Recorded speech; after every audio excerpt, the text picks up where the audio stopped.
The only other thing I'll say is that I did really well. I continued working except for when I had my surgery, and the radiation was the worst part. It was really awful.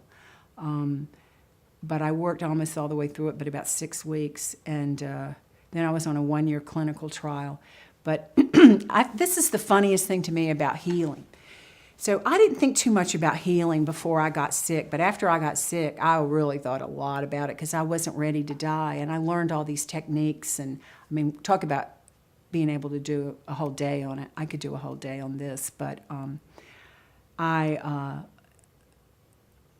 think it's so interesting that Christians love to talk about what the Bible says about things that Jesus never talked about, ever. I'm not going to mention them because I don't want to be controversial, but a lot of things Jesus never mentioned, we are so sure that he thinks is not a good idea. But he healed thousands and thousands and thousands. Sometimes he healed 300 and 400 people. It's like, be well, boom. And the masses were healed, you know. It wasn't just one at a time. And we never want to talk about that like that's something shameful. That's in the Bible now. That's all over the Bible. And so I'm working to reconcile that with my own traditional beliefs in medicine, on how that affected me, how that's going to affect my patients in the future, and how that's going to help me to bring in people that want Christian healing, maybe in line with traditional medicine.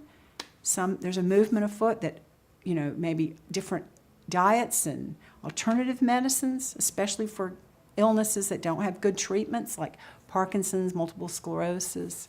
Lots of things that Jesus mentored for us that we totally dropped the ball on in the mainline churches. And the funny story that I like to tell about that is I just think it's hilarious. People say, because a lot of people love me, and they asked me in my prayer group. I got very involved in my prayer group when I thought I was dying, and I believe they saved my life. But